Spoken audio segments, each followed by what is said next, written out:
your girl, Mrs. Tony Two Times, and I'm back with another episode of Hood Tales.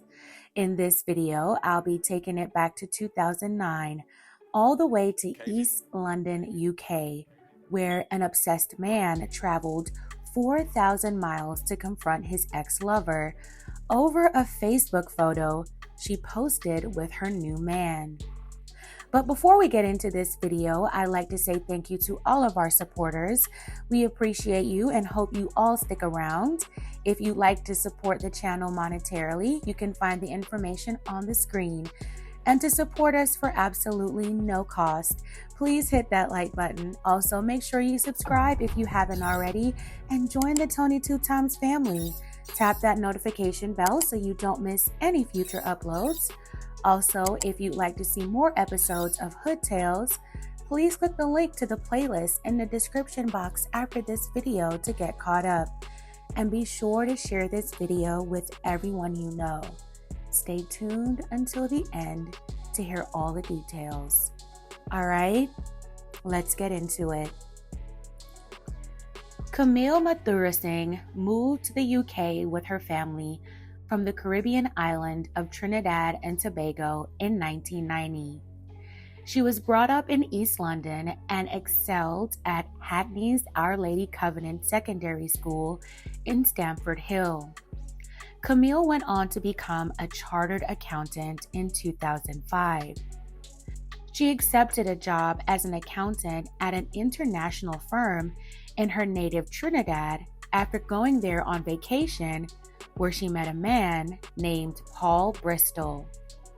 Paul was an IT technician for the Trinidad and Tobago Ministry of Administration. Paul was also a part-time DJ.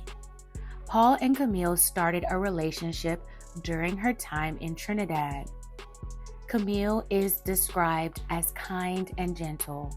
While a bit naive, she's very intelligent and ambitious.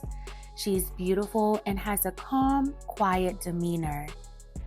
After a few years of working in Trinidad, Camille accepted another accounting position in Bermuda.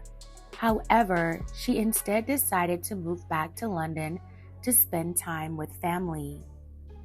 She arrived back in East London in the summer of 2008. Her and Paul maintained a long-distance relationship through emails and phone calls.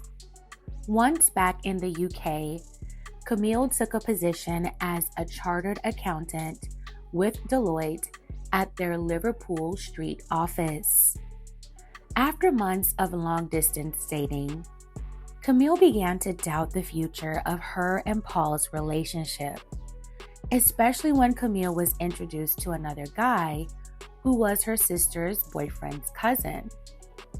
Camille took a liking to this new guy and really started to have second thoughts about continuing a long-distance romance with Paul, especially since Paul and Camille's relationship had been on the rocks before she left Trinidad.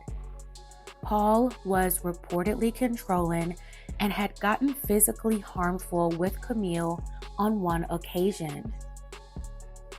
After finally making up her mind that she was indeed ready to move on from Paul and move on with her life in London, 27-year-old Camille decided to break things off with 25-year-old Paul at the beginning of 2009. In her messages, Camille tried to end things with Paul gently and did not disclose that she was beginning a new relationship with someone else. However, Paul would soon find out about Camille's new man. Paul made a habit of constantly checking Camille's Facebook page in order to keep up with her life. In February 2009, Paul came across 2 photos of Camille with another man with his arms around her. Paul immediately contacted Camille and asked her about the photos. At first, Camille told Paul that the man was just a friend, but later she admitted that they had slept together. Paul became enraged with jealousy and started calling Camille up to 40 times a day. Camille would send the calls straight to voicemail. On March 10, 2009, Paul sent Camille a message saying, "Please give us a chance. We deserve it." On March 22, 2009, Paul called Camille 37 times, but the calls were sent to voicemail. Camille did answer the phone at least 6 times, and during those conversations, her and Paul talked for about 3 hours total. Camille did her best to let Paul know she no longer wanted a relationship with him, but he refused to accept it. Paul even called Camille's sister and asked if Camille was indeed seeing someone else and declared he wanted to marry Camille. Paul told Camille he was going to come to the UK to try to win her back. Camille told Paul not to come. She told her family of Paul's harassment and that he was a dangerous stalker. Camille's rejection still didn't stop Paul from making the 4,000-mile trip from Trinidad to the UK on a temporary visitor's visa. Paul arrived in the UK on April 2, 2009, and declared he was there to visit his girlfriend. He was set to be there for a month. Paul immediately contacted Camille and told her he was there to get her back. Paul made his way to East London, where Camille lived with her family. Camille called her sister and told her that she saw Paul following her in her rearview mirror and that he looked evil. Camille's family warned her not to make contact with Paul. However, being the person that she is, Camille agreed for Paul to come to her home so she could have a clean heart about their breakup. When Paul arrived at Camille's place on the afternoon of April 3, 2009, they started arguing, and Camille told Paul he needed to leave. That made Paul even more upset, and he became enraged.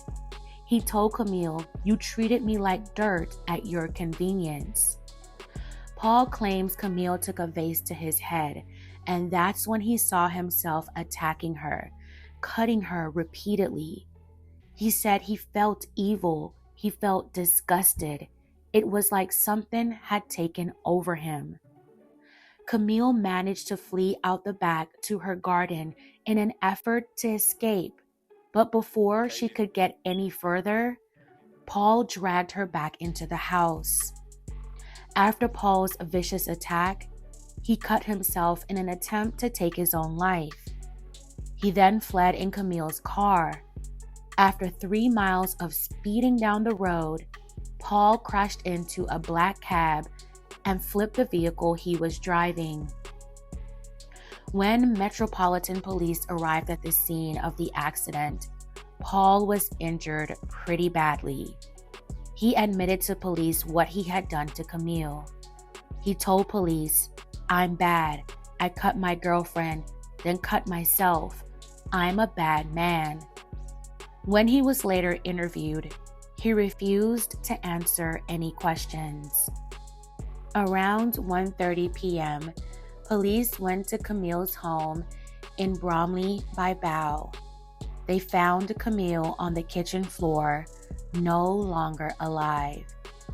She had been cut 20 times in the neck, chest, back, hip, and leg. At court, Paul denied murder, but claimed he committed manslaughter through provocation. Even during trial, Paul refused to admit that his relationship with Camille was over. Instead, he claimed that they were still together and were trying to resolve their issues.